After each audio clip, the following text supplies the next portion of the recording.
Olha aqui de novo, com matemática do primeiro ano do ensino médio, professora Mara Cosato, do Colégio Oasis. Vamos lá, vamos fazer essa revisão de álgebra para que vocês fiquem, né, com todas as dúvidas sanadas para fazer a avaliação da semana do dia 27 de abril. Vamos lá? Olha só, temos aqui uma questão falando sobre equação de reta, né? Então, quando fala em reta, a gente lembra de função polinomial de primeiro grau. Ela é representada por uma reta, né? Essa reta, ela tem a sua inclinação, logicamente, e aqui eu quero justamente que você descubra quem é o coeficiente angular dessa reta, né? Só para você ter uma ideia, é como se existisse um plano cartesiano, e nesse plano cartesiano você tem pontos. O ponto 3 e 3, abscissa 3, ordenada 3. Então aqui, 1, 2, 3, 1, 2, 3, porque o ponto M é o ponto 3 e 3. Então você liga a abscissa, a ordenada, esse ponto é o ponto M, certo?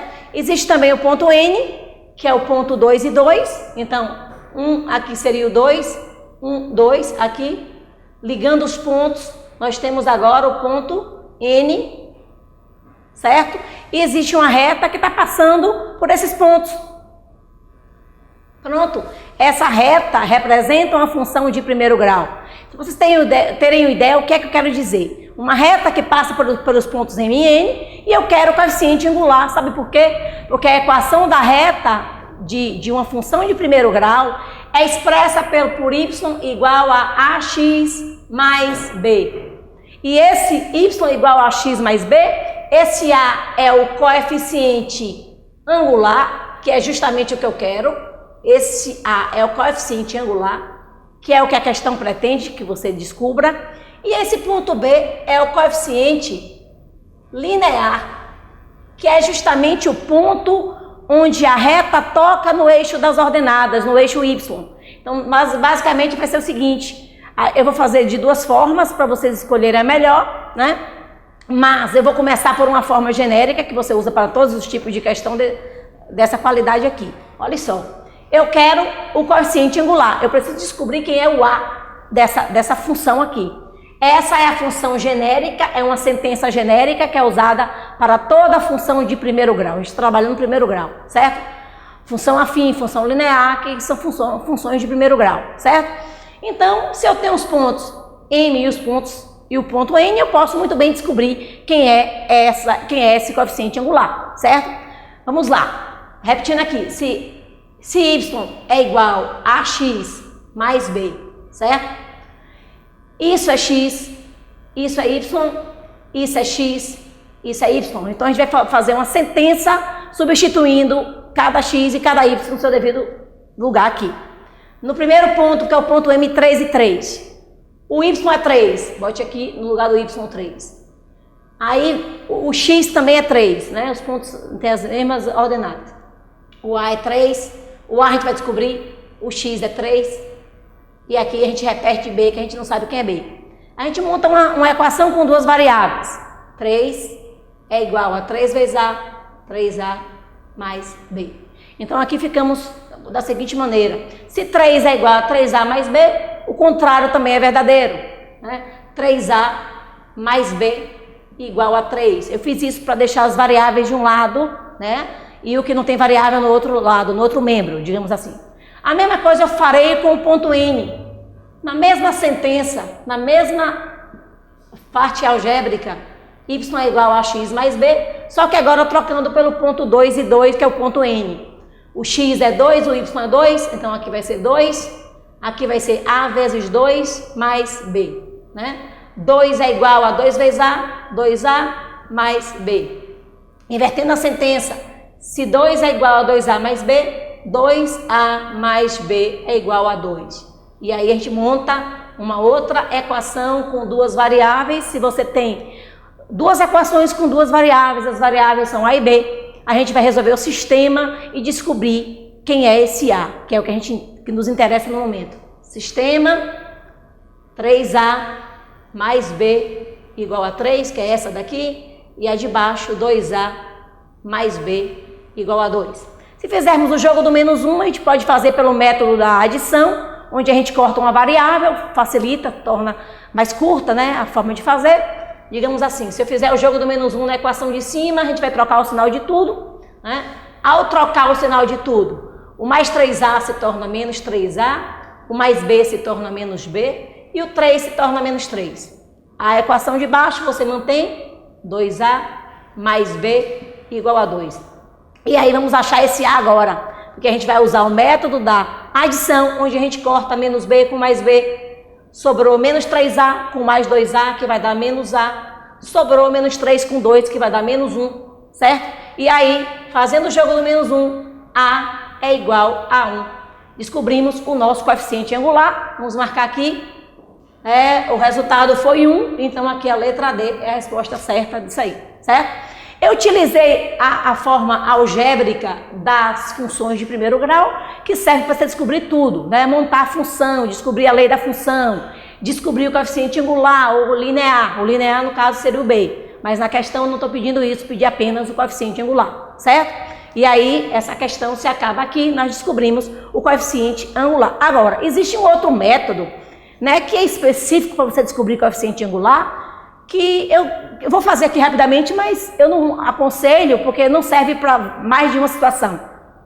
Quando você usa o y igual a x mais b, você consegue fazer diversas questões envolvendo essa fórmula algébrica, certo? Mas existe uma fórmula bem prática, que vocês vão ver eu fazendo agora, vão ser super fácil, né? Que é justamente você vai diretamente ao ponto, você acha o coeficiente angular de uma forma bem prática, que é através dessa fórmula. M igual a y2 menos y1 sobre x2 menos x1. Então, com essa fórmula, você acha o coeficiente angular, que eu chamei de m, mas esse m a gente pode, inclusive, substituir por a. É a mesma coisa, porque a gente chama o a de coeficiente angular, mas tem certas expressões que o m também representa o coeficiente angular. Então, entenda esse m como sinônimo do a, que representa o coeficiente angular. E perceba que se eu fizesse dessa forma, ia ser bem rápido, porque eu sei fazer o seguinte. Aqui você tem x1, y1, digamos assim, aqui você tem x2 e y2. São dois pontos, então você vai ter duas abscissas e duas ordenadas. Então, como é que eu faria? y2 menos y1, vamos chamar esse de y2. Seria 2 menos 3. E embaixo seria 2 menos 3. Aí, como é que ia ficar? Ia ficar menos 1 sobre menos 1. E aí, como é que ficaria? Quanto é menos 1 por menos 1? Simplesmente 1. Pronto. E a questão estaria pronta. O m também é o coeficiente angular, certo? A gente pode entender que esse m é a mesma coisa do a. Nesta fórmula aqui, a gente chama o a de coeficiente angular. Mas nesse caso, a é igual a m. Então, se eu fizesse por essa fórmula, o caminho seria muito mais curto, certo? Porém, tem vantagens e desvantagens. A vantagem de descobrir o coeficiente angular por essa fórmula é que é bem rapidinho, você não perde muito tempo. A desvantagem é que nem sempre eu quero o coeficiente angular, eu posso querer outra coisa, eu posso querer a lei da função, né? Então não tem jeito. Então eu prefiro que vocês usem esse método, embora ele seja mais longo. Certo, gente? Espero que vocês tenham entendido e daqui a pouco a gente chega na próxima questão de álgebra. Vamos lá agora para a próxima questão, a questão que eu considero teórica, né? A gente não vai fazer conta, a gente só vai discutir alguns conceitos da função afim, tá certo? Aqui, por exemplo, a função f de x, mx mais n. Na estante eu falei a vocês que a função ela podia ser representada por y igual a ax mais b. Essa é a característica principal da função afim, né? A forma, a lei que vai representá-la, certo? Mas nem sempre vem assim, certo? O y ele pode ser representado por f de x. F de x é igual a y, mas não sou obrigado a usar a e b, né? Às vezes, pronto, nessa questão aqui, ao invés de usar o ax mais b, né, preferiram usar mx mais n. Dá no mesmo, é como se o a fosse trocado pelo m e como se o b fosse trocado pelo n. Então, na prática, tanto faz você determinar a função afim pela fórmula f de x igual mx mais n ou y igual a x mais b, uma vez que y é igual a f de x. Então, tanto faz, vai vir dessas duas formas mais comumente, né? Mas aí você decide, certo? Nessa questão não tem muito o que falar, porque não tem cálculo, né? É mais teórica, mas isso cai bastante. É importante que entenda. Por exemplo, eu quero saber quem é m, quero saber quem é n, no sentido de se ele é positivo, se ele é negativo, se ele é nulo. Então vamos lá. Perceba, aqui você tem um plano cartesiano, né? Eixo X, eixo Y, eixo das abscissas, eixo das ordenadas. Aqui tem a reta, que justamente representa a função polinomial de primeiro grau. Perceba que é uma reta que não passa pela origem do plano cartesiano, então ela provavelmente é uma função afim, certo? É uma função afim. Não passou pelo zero, ela é afim, né? Porque a linear, se fosse linear, ela passaria pelo zero, por esse ponto aqui, ó, que é a origem do plano cartesiano, certo? Mas eu quero saber simplesmente qual é o sinal de M e qual é o sinal de N. Só isso que eu quero saber nessa questão. Vamos lá. Perceba que isso aqui é a reta, que representa a função polinomial, né, de primeiro grau, afim, tá? Ela não passa pela origem, né? E perceba que a inclinação dela é para a direita. Então é o seguinte, quando está para a direita, a gente diz que ela é crescente, certo? É uma função crescente. Quando está para a esquerda, ela é decrescente, certo? Ela é uma função decrescente. E observe, é justamente essa questão dessa inclinação da reta. Quando está inclinado para o lado direito, ela é crescente. Quando está inclinado para o lado esquerdo, ela é decrescente. Detalhe, quando ela é crescente, o coeficiente angular é positivo. Então, se ela é crescente, M é maior do que zero. E se ela for decrescente, M é menor que zero. Então, observe qual é a inclinação da reta. A inclinação da reta é para a direita. Então, ela é uma função que crescente. Sendo crescente, o coeficiente angular é positivo. E como é que eu expresso matematicamente que algo é positivo? Eu vou dizer que essa coisa ela vai ser sempre maior do que zero. Então, a inclinação da reta está para onde? Para o lado direito, como se fosse uma árvore caindo para o lado direito. Imagina que isso aqui é o tronco de uma árvore. Então, ela está caindo para o lado direito, ela é crescente. E sendo crescente, o coeficiente angular tem que ser positivo, ou seja, maior do que zero. Então, pronto. Então, já descobrimos que o M é maior do que zero, tá? Mas a gente tem na letra A M maior que zero, e a gente tem também na letra C M maior que zero, e na letra D M maior que zero. Então, saber somente o sinal do M não é suficiente para responder a questão. Eu preciso saber qual é o sinal do coeficiente linear, que veio representado pela letra N nesta questão, certo? Então vamos lá, olhe bem, o que é isso? Como é que eu percebo esse N nesse gráfico? Como é que eu vou perceber esse N nesse gráfico? Simplesmente é a parte do eixo Y onde a reta cortou, onde a reta tocou. E perceba que a reta tocou aqui, certo? Então se a reta tocou na parte negativa dos elementos do eixo das ordenadas, é porque esse N é negativo. Se cortasse aqui, seria o N positivo, seria o N maior que zero, mas perceba, cortou aqui. É justamente o N isso daí, é justamente o coeficiente linear, é a parte do eixo Y onde a reta tocou, e ela tocou aqui embaixo, abaixo do eixo Y, que é justamente a sua parte negativa. Então isso dá para você interpretar, entender, né? Você chega à conclusão de que o N ele é negativo, ele é menor que zero. Então a opção que satisfaz essa daqui é justamente a letra D. A gente tem um M positivo e temos um N negativo, certo? A posição, a inclinação da reta para o lado direito é que diz que o M é positivo, mas o fato de ter tocado no eixo Y na parte negativa torna o N negativo. Por isso que ficou N menor que zero. Então essa questão era só isso, certo? Então vocês têm que entender, lado direito crescente, o M é positivo, lado esquerdo, se tivesse assim, seria o M negativo, porque aí a inclinação seria justamente o contrário. Mas a parte que toca no eixo Y é o N, é o coeficiente linear, certo? Lembrando que o N também é chamado de B, se você optar por essa fórmula, e que o M é também chamado de A, se você optar pela fórmula de cima, certo? Mas só a questão da inclinação e a questão onde foi tocada, para você descobrir o coeficiente linear. Vamos para a próxima, gente. Próxima questão, vamos agora determinar a abscissa do ponto de interseção de uma reta que passa pelos pontos -1 e -1 e -2 e -3.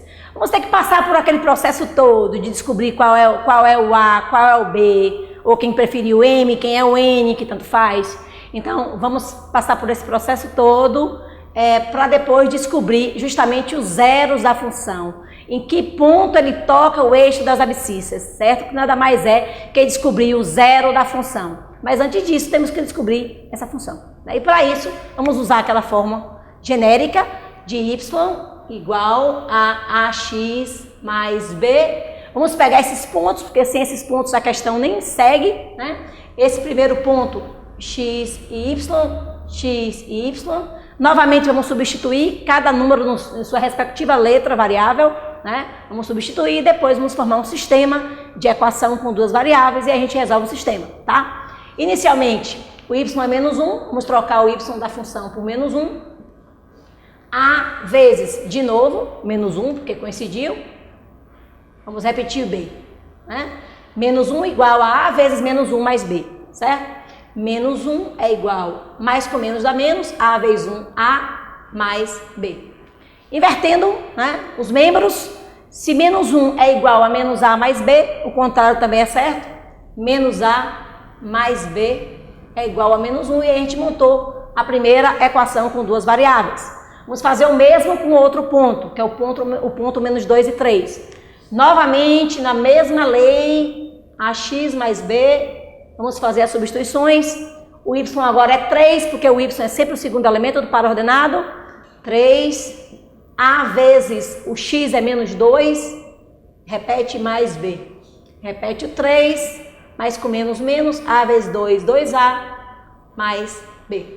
E aí, isolando, vai ficar menos 2a, mais b, igual a 3, e aí a gente obteve a segunda equação com duas variáveis. Então, se tem duas variáveis, só pode resolver por sistema, né? Então, vamos montar. Está aqui na chave, fica organizado, menos a mais b igual a menos 1. Estou pegando essa equação com duas variáveis, vou pegar essa agora. Menos 2a mais b igual a 3. E, novamente, aqui é mais prático usarmos o método da adição para resolver, porque muito facilmente a gente vai cortar uma dessas variáveis, fazer do jogo do menos 1. Vamos fazer o jogo do menos 1 aqui, certo? Fazendo esse jogo do menos 1, a gente troca o sinal de toda a equação, a gente faz uma troca de sinal completa. Menos a vira a, mais b vira menos b, e menos 1 fica 1 positivo. Embaixo a gente mantém menos 2a mais b igual a 3. E aí a gente corta o menos b com o mais b, porque resultaria em 0, né? A gente corta sinais opostos, números opostos, variáveis opostas. A menos 2a vai dar menos a. E 3 mais 1, 4. Fazendo o jogo do menos 1, a é igual a menos 4, certo? Então, a já foi encontrado, o a é menos 4. Vamos agora ter que descobrir o b. A gente tem que descobrir tanto a quanto b nessa questão. Vamos lá. Tanto faz se você pega esta ou esta, qualquer uma dessas quatro aqui, que na verdade, né, são equivalentes, você pode descobrir o b. Eu vou pegar essa daqui, certo? Vou substituir aí o a pelo menos 4 e vou encontrar o b. Vai ficar assim. Menos 2 vezes menos 4 mais b igual a 3.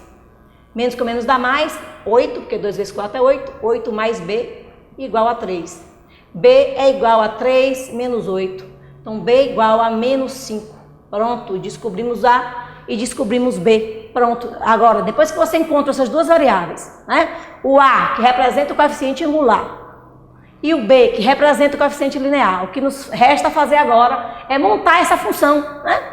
É tipo, a gente vai descobrir a lei da função, né? Y igual a ax mais b.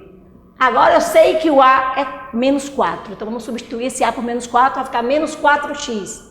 E vamos trocar esse b pelo menos 5, então fica aqui menos 5, pronto. Isso daqui é a lei da função. Mas a questão não está me pedindo isso diretamente. De certa forma me pede indiretamente, mas não me pediu isso diretamente. Por quê? Eu tenho que descobrir a abscissa do ponto de interseção. O que é isso? Isso nada mais é que você descobrir o zero da função. E como é que você acha o zero da função? Inicialmente tem que ter a função. Já tem a função. E como é que eu chego a essa função? Depois que eu resolvo isso tudo, que eu descubro A e B, eu consigo montá-la, né? Ao montar essa função, você vai descobrir os zeros, que é justamente o ponto onde, né, a abscissa do ponto de interseção. É justamente onde a reta toca o eixo x, o eixo das abscissas. Então, depois que você monta isso, você pega a função em si, menos 4x menos 5 igual a 0. Fazendo isso, você está achando zeros e você está achando justamente o ponto da abscissa, o ponto de interseção dessa abscissa, certo? Menos 4x igual a 5, jogo do menos 1. 4x igual a menos 5, x igual a menos 5 quartos. Então, isso daqui é que é a resposta da questão. Justamente o valor de x, né? Digamos assim, a reta foi passada no gráfico e ela tocou o eixo x justamente nesse valor. É o ponto, né, de interseção de uma reta no eixo das abscissas. Certo, gente? Espero que vocês tenham entendido. Qualquer coisa, a gente se fala depois por outros meios. Certo? Vamos agora com mais uma questão, onde você tem uma sentença e essa sentença você vai escrever a lei de uma função, né? Na verdade é um probleminha que envolve função. Você vai montar essa função e vai responder o que eu estou pedindo, né? Aqui o motorista de táxi, ele cobra sempre bandeirada, que a gente fala, aquele valor fixo. Quando você entra no táxi já tem lá, né? O valor já pronto, você nem andou, já tem que pagar, na verdade a bandeirada é isso. Então, R$ 2,96 é o valor da bandeirada, e aí você vai pagar depois por cada quilômetro rodado. E aí depende da quantidade de quilômetros que o táxi vai rodar com você. Nesse caso, foram 40 quilômetros rodados. Vamos ver qual vai ser o custo, né? E inicialmente vamos montar a função disso daí, para vocês entenderem como é que se responde, tá certo? Olha, vamos lá. Então, ele cobra de bandeirada R$ 2,96. Vamos supor que o Y seja o valor do custo, né? Quanto que vai custar para a pessoa, né? Para a pessoa que pegou esse táxi. Aí você vai ter o valor fixo, que é o valor da bandeirada, um valor de R$ 2,96. Aqui, R$ 2,96, certo? Mas paga-se também, por cada quilômetro rodado, 75 centavos. Então, olha só, mais 0,75 de x. Por que de x? Porque esse x é justamente a quantidade de quilômetros rodados. Ele rodou 40 quilômetros, né? Então, essa é a sentença, essa é a função, né? Sabendo que o y, que representa o custo total, né? Aqui tem a parte fixa, que é a parte da bandeirada, que é R$ 2,96, e 75 centavos por cada quilômetro rodado. Só que esse quilômetro varia, né? Esse cliente rodou 40 quilômetros, mas ele poderia rodar 60, 80, 100, 200, não importa, ele vai pagar depois um valor por cada quilômetro rodado. Por isso que a gente chama de x. É justamente a parte que pode variar, é a parte variável da função. Porque vai depender da quantidade de quilômetros que ele rode, certo, gente? Vamos lá. Y é igual, ele disse que foram rodados 40 quilômetros, vamos trocar o x pelo 40. Então vai ficar 2,96 mais 0,75 multiplicado por 40. Por quê? Porque esse x vai ser substituído pela quilometragem, pelos 40 quilômetros, né? Y é igual, repete 2,96, vamos priorizar a multiplicação, que é mais importante. 0,75 vezes 40 vai dar o quê? Vai dar 30, né? Y é igual 30 mais 2,96, então a pessoa vai ter que pagar ao taxista R$ 32,96. Então, isso é o custo para essa viagem, certo? Considerando o valor da bandeirada e o valor de cada quilômetro rodado, certo, gente? Então, resolvendo isso, a gente encontrou a despesa, o custo total de R$ 32,96, ok?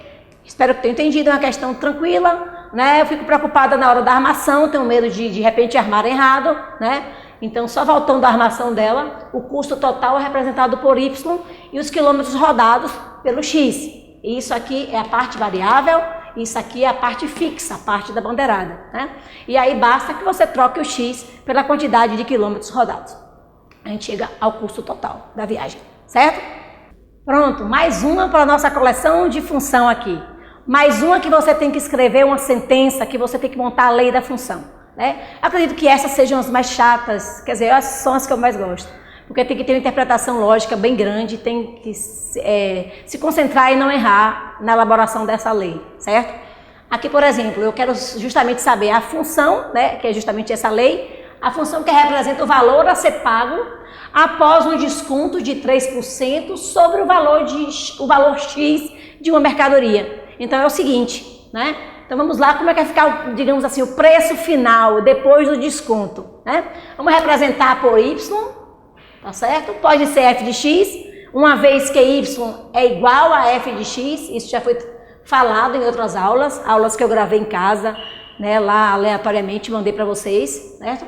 tem essa parte bem definida do que é y, do que é f de x, do que é domínio, imagem da função, tá? E aqui é o seguinte, olha só, vamos raciocinar o seguinte. Então, como é isso o desconto? Quando a gente ganha o desconto, a gente paga mais barato, né? Existe um abatimento do preço. Então, assim, o custo total vai ser o seguinte dessa mercadoria. Vai ser o preço dela normal, x, né? O preço da mercadoria é justamente x, ali a questão é clara quanto a isso. E você vai subtrair, você vai ter um desconto, então você vai subtrair um desconto de 3%, seria menos 3% de x. Porque é 3% de desconto em cima da mercadoria, tá? Que custa o quê? X. Então, é a mercadoria menos o desconto. Desconto é para subtrair, desconto é abatimento, desconto a mercadoria se torna mais barata. Então você considera o seguinte, o preço X menos 3%, vamos botar 3% em forma de fração, em vez de botar 3% assim, em forma de porcentagem, vamos botar 3% em forma de fração, que vai ficar mais simples, né? Então, se bem que fica bom também da seguinte forma, repete o X, vamos transformar esse cara em decimal, né? 3%, 3 dividido por 100 dá quanto? 0,03 de x. Não é isso, gente? Se você dividir 3 por 100, é o mesmo que você recuar 2 casas para a esquerda e você encontra essa sentença aqui, ó, 3 centésimos de x, certo? E aqui, pronto, chegamos à nossa resposta, a questão bem rápida. X é 1x. Quanto é 1 menos 0,0903? 0,97 de x. Pronto, isso daqui representa a lei da função para essa questão, certo? Então acaba ficando, né, bem mais restrita a lei, né? Pegamos o valor x e diminuímos de 3%, porque foi de desconto, certo? Esse 3% inicialmente eu botei em fração, depois eu converti logo para decimal, aqui tem um oculto, subtraindo da 0,97 de x. Pronto, essa é a lei para essa questão desse desconto. Espero que vocês tenham entendido, certo, galera? Uma questão tranquila também, né? Tem que ter a ideia de porcentagem, tem que saber transformar em decimal, mas isso é tranquilo, que vocês estão no primeiro ano do ensino médio, tem que ser tranquilo para vocês, certo? Pronto, galera, a gente chegou agora na nossa última questão de álgebra, né? Que trata sobre função afim, né? Que é uma função de primeiro grau. Logo em seguida a gente vai trabalhar trigonometria, o círculo, que é um assunto também que vai estar na prova de vocês da semana do dia 27. Mas vamos encerrar com essa daqui. É uma questão novamente de gráfico, eu sou muito chegada a um gráfico, né? Eu acho que o SAS também é bem chegado a gráfico, então vamos ver direitinho, porque, né, realmente terá gráficos na prova de vocês, e eu quero que vocês sejam afiados nessa parte aí, tá certo? Vamos lá. Novamente, um plano cartesiano com a reta, que representa justamente a função de primeiro grau, linear, não afim, porque ela não passa pelo zero da função, que o zero seria justamente aqui, ó, não passa, certo? É uma função afim, com certeza absoluta, né? E vamos descobrir a equação da reta, ou seja, a lei da função, mais uma vez, a lei da função. E a gente não acha essa lei sem descobrir os coeficientes, que são os coeficientes, no caso, o angular e o linear, tá certo? Novamente, vamos montar aqui aquela fórmula AX mais B, certo? Vamos nos concentrar nesta, certo? Olha só, a reta da função, ela tocou aqui no eixo das abscissas e tocou aqui no eixo das ordenadas, certo? Quando quando a reta toca no eixo da abscissa, certo? O y aqui vai ser zero. Então esse ponto aqui, que você tem menos 2, na verdade ele vale menos 2 e 0. Por quê? Porque quando ele corta o eixo da abscissa, o y é zero. E acontece o contrário quando ele corta o eixo das ordenadas, que é o eixo y. Aqui ele cortou no ponto 3. Esse 3, ele vai ser y, mas aqui o ponto vai ser 0 e 3. Então, toda vez que ele cortar o eixo das ordenadas, o x vai ser 0. E toda vez que ele cortar o eixo das abscissas, o y que vai ser 0. Lembrando que no par ordenado, o primeiro elemento é x e o segundo elemento é y. Tá certo, gente? Então, tranquilo, cortou o eixo das ordenadas, o x é 0, cortou o eixo da abscissa, o y é que é 0. Então, formou o ponto aqui embaixo, menos 2 e 0, e o ponto lá em cima, 0 e 3, certo? Pronto. Estando com esses pontos em mãos, né, a gente vai substituir aqui de novo. vai ser tranquilo. Por quê? Isso é x, isso é y, isso é x, isso é y. A gente vai substituir na lei da função, que é essa lei genérica que a gente usa para todo e qualquer gráfico, né, que contenha pontos. Tá certo, gente? Então vamos lá. Começando por esse daqui, que vai ser mais tranquilinho. Quanto é o y? 3. Então aqui 3 igual a vezes, quem é o x? 0. A vezes 0 mais b. Aqui ficou muito fácil, porque a gente vai cortar o a. Vai ficar uma variável só. Repete 3, né? A vezes 0 é 0 mais b. Esse 0 não vale nada, né? Não influencia aí. Se 3 é igual a b, b igual a 3. Galera, olha só. Eu fiz uma conta para descobrir que o b era 3. Mas se vocês pararem para analisar o que eu expliquei anteriormente, não precisava. Sabe por quê? Porque o B é sempre o local onde a reta corta no eixo Y. Então estava na cara que o B era 3. A gente só confirmou calculando, né? Mas num momento de pressa, num momento de que você precisa ser mais prático e mais rápido, bastava botar que B era igual a 3, porque é justamente o B ele corta no eixo Y. Tá vendo? A reta cortou aonde? No 3. Isso já é o valor de B, né?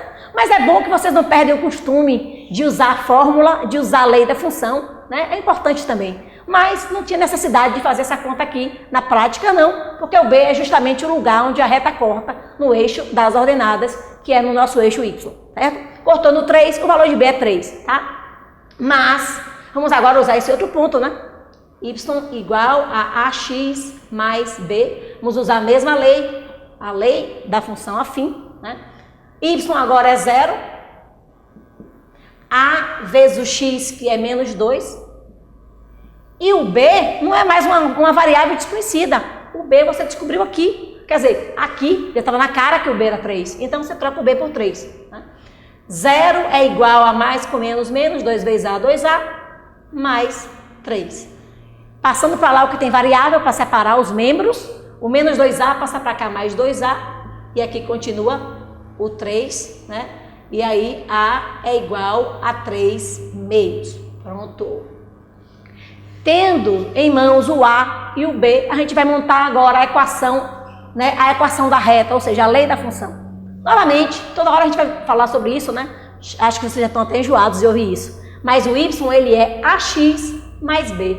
Só me resta substituir. Qual foi o valor de A encontrado? 3 meios. Então você vai substituir esse A por 3 meios. Ficar 3 meios de x.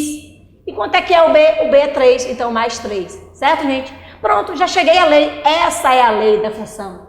Essa é a lei, essa é a equação da reta que passa por aqueles pontos naquele gráfico. Espero que tenham entendido. Qualquer coisa, a gente se comunica por outro meio. O WhatsApp, por exemplo, é importante. Certo? Um abraço.